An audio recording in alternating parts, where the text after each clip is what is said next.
How to Train Your Dragon live action. I'm actually quite surprised after watching this film because, as we know, there have been one too many remakes of previous animated movies where it just doesn't seem to hit the mark. One of the most recent ones is probably Lilo and Stitch. A lot of fans don't seem to like it, and they just seem to believe that it was a big miss. Obviously, in the end, Lilo and Nani don't even stay together.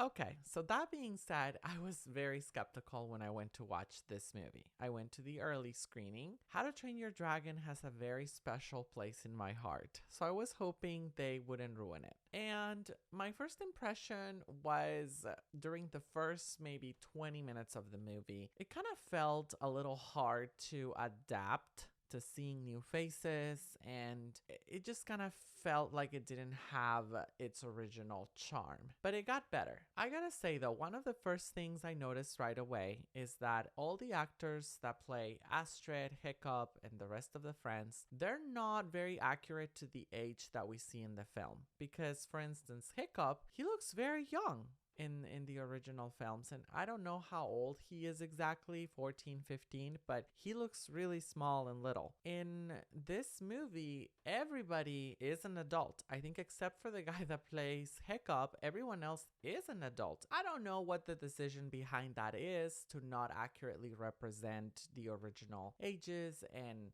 characters now with the cast. Other than that, the movie was actually very accurate to almost every detail, I would say. One of the main things they added though is that Snot Loud, I believe is his name, the kid that is always teasing all the other kids and especially Hiccup. They add more context as to why he has that behavior and some background with his dad, and I thought that was very great. Also, as we know, Gerard Butler is in the cast as the dad, and I thought that was probably the best performance for me personally. I thought all the moments that are meant to be emotional or that are supposed to be moving, they definitely hit the mark with that. If you're a fan of the old movies, it definitely brings back all the same emotions and the nostalgia. I thought that was great because that is something that I did not experience with, say, Lilo and Stitch. I think it's definitely worth watching in theaters. Of course, Toothless is absolutely amazing.